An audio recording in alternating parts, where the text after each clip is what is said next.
Oke, welcome back to my YouTube channel. Di video kali ini saya akan berbagi tutorial tentang dasar-dasar Adobe Photoshop part 1. Ya, part 1. Jadi nanti di video selanjutnya akan ada part 2, part 3 dan part seterusnya tentang dasar-dasar Adobe Photoshop. Sebelum kita ke tutorial dasar-dasar Adobe Photoshop, jangan lupa support channel ini dengan cara like, subscribe, share, and comment supaya channel ini bisa lebih berkembang lagi dan saya lebih bersemangat lagi dalam membuat konten-konten yang bermanfaat lainnya. Jadi di video part 1 ini pembahasannya adalah yang pertama mengenal tampilan lembar kerja Adobe Photoshop, dan yang kedua cara mengatur tampilan lembar kerja di Adobe Photoshop. Oke, jadi saya sudah membuka Adobe Photoshopnya dan di ini adalah tampilan dari Adobe Photoshopnya. Dari yang atas dulu ya. Jadi yang di atas ini namanya tuh menu bar. Ada file, edit, image, layer, type, select, filter, 3D, view, windows, dan help itu. Lalu yang di bawahnya ini namanya tool option bar. Lalu yang di sampingnya ada toolbar.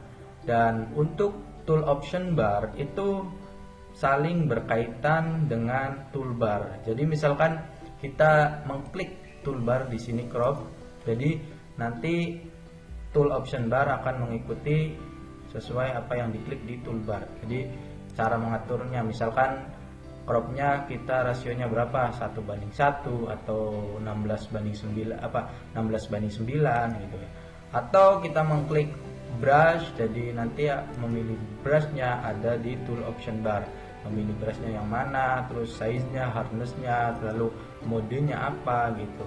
Oke, lalu selanjutnya yang di tengah ini lembar kerja kita, dan di sampingnya di sini ini nama itu palette bar. Palette bar ini ada color, switch, dan history, dan semuanya ini ada di menu Windows. Jadi misalkan kita mengklik salah satu di menu Windows, di sini misalkan karakter, nanti akan muncul di sini karakternya tuh.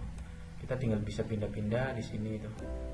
Apa yang dibutuhkan, misalkan mau dihapus karakternya, klik kanan, kita close.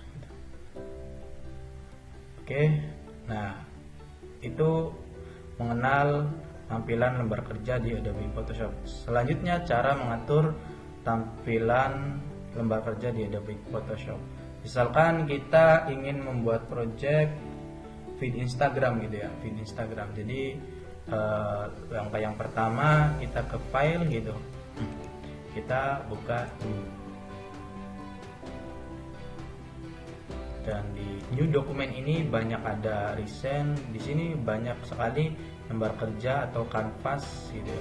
Saya ada ukuran dari foto, ukurannya landscape, ada yang portrait gitu, ada yang print gitu, letter, dan ada art, illustration, web, mobile, dan ada film dan video. Oke, kita langsung ke samping aja di sini.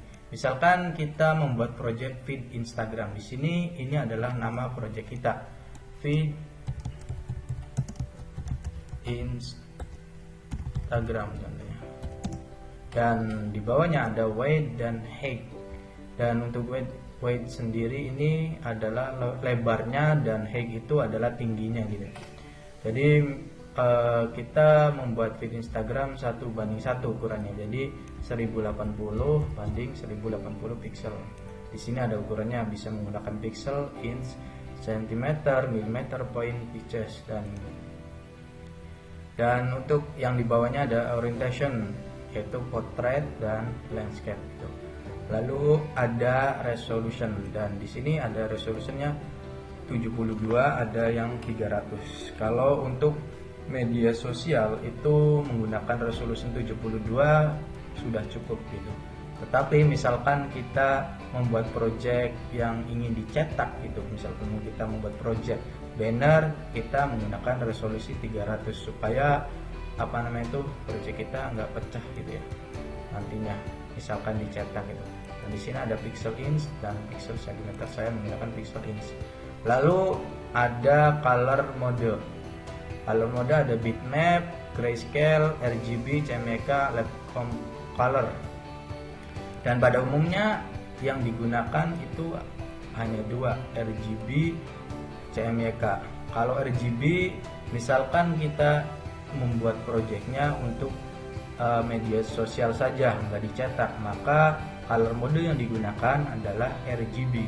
Tapi sebaliknya, misalkan kita membuat project yang ingin dicetak, maka color modenya menggunakan CMYK. Supaya apa? Supaya tadi nggak pecah dan warnanya juga nggak berubah gitu. Oke. Dan selanjutnya di sini 8 bit cukup. Dan ini ada yang namanya background content. Background content yaitu lembar kerja kita warnanya apa, misalkan warna putih, black, atau background apa yang lainnya gitu di sini. Kita misalkan merah gitu ya. Oke. Nah, lalu kalau sudah disetting semua, kita klik create. Nanti akan tampil. Nah, ini adalah lembar kerja kita. Lalu ada muncul di sini ini namanya tuh tab lembar kerja. Oke, sekian tutorial basic Adobe Photoshop di part 1 ini, dan selanjutnya kita akan belajar tentang ini di samping nih, toolbar gitu, dari move, rectangle, dan selanjutnya dan sampai bawah di sini ya. Oke, thank you so much. Semoga tutorial ini bermanfaat dan apa yang saya sampaikan semoga jelas. Thank you so much.